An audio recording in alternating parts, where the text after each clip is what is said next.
Friends, welcome back to Ninisha kitchen. ഇന്ന് നമുക്ക് മുരിങ്ങയിലക്കറി റെഡിയാക്കാം. അപ്പോൾ ആദ്യം അതിനകത്ത് ഈ ഇതൊന്ന് എടുക്കാം. ഇങ്ങനെ ഒരെണ്ണം എടുത്ത് ഇതുപോലൊരു കണ്ണാപ്പ പാത്രത്തിൽ വെച്ച് പതുക്കെ ഒന്ന് വലിച്ചെടുത്താൽ മതി. അപ്പോൾ ആ തണ്ടൊന്നും ഇല്ലാതെ നമുക്ക് കിട്ടും. ഇവിടെ കാണിക്കാം.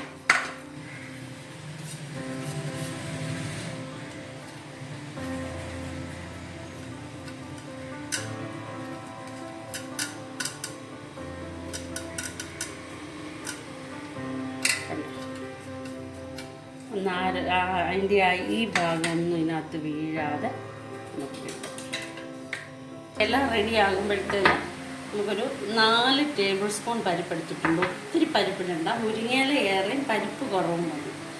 പിള്ളേർക്കൊക്കെ ഒന്ന് കഴിക്കണമെന്നുണ്ടെങ്കിൽ ആ പരിപ്പിൻ്റെ ടേസ്റ്റ് ഉണ്ടെങ്കിൽ ഇഷ്ടപ്പെടും.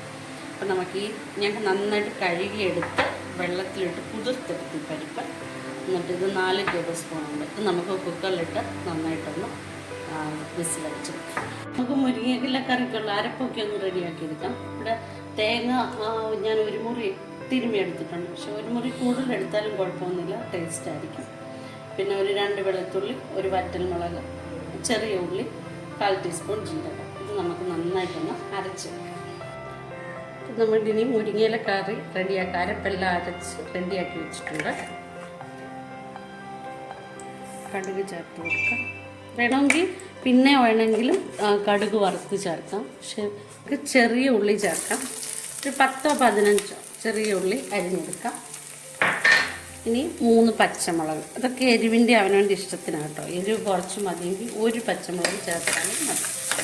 പിള്ളേർക്കൊക്കെ കൊടുക്കാനുള്ളതാണെങ്കിൽ 1 മുളക് ചേർക്കാം.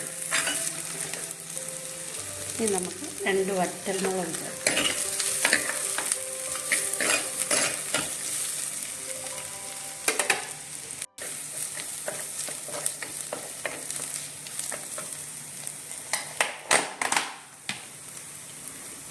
കറിവേപ്പില,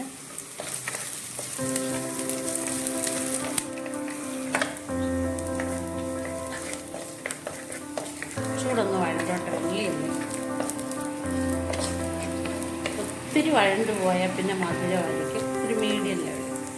കഴുകിയെടുത്ത് വെച്ചിരിക്കുന്ന മുരിങ്ങയില നന്നായിട്ട് കഴുകിയെടുക്കണം.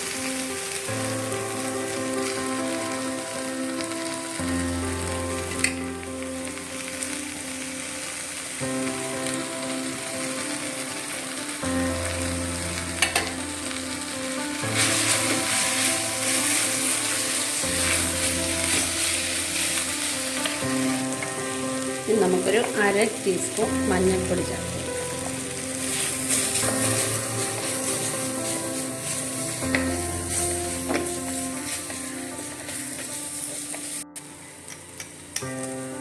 അര ടീസ്പൂൺ ഉപ്പ് നമുക്കിട്ട് ചേർത്ത് കൊടുക്കാം. പിന്നെ കറി വെന്ന് നോക്കിയിട്ട്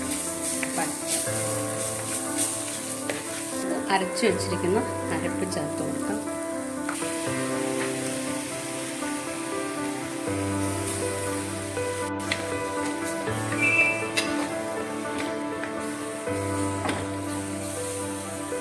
നമ്മൾ വേവിച്ച് വെച്ചിരിക്കുന്ന പരിപ്പ്, നമ്മൾ ആദ്യം ഒരു 4 ടേബിൾ സ്പൂൺ പരിപ്പ് വേവിച്ചെടുത്തായിരുന്നു.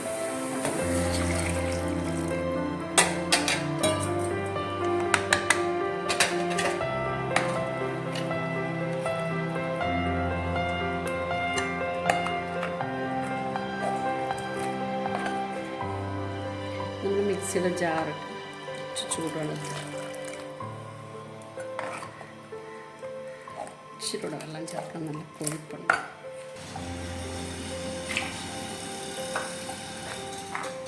ഈ മുരിങ്ങയിലയും പരിപ്പും കൂടെ ഒന്ന് നല്ലതായിട്ടൊന്ന് വെന്ത് വരട്ടെ. പരിപ്പ് വെന്തതാ, എന്നാൽ ഇത് രണ്ടും കൂടെ ഒന്ന് ചേർന്ന് വേണം.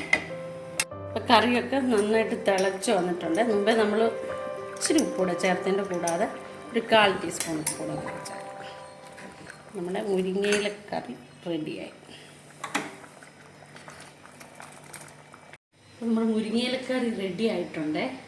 എല്ലാവരും ഇങ്ങനൊന്ന് മുരിങ്ങയിലക്കറി വെച്ചിട്ട് അഭിപ്രായമൊക്കെ ഒന്ന് പറയണം. ലൈക്കും ഷെയറും സബ്സ്ക്രൈബും ചെയ്യാൻ മറക്കരുത്. ഫ്രണ്ട്സിനൊക്കെ ഒന്ന് അയച്ചു കൊടുക്കണേ. Okay, bye bye, see you. കർത്താവ് എല്ലാവരെയും ധാരാളമായിട്ട്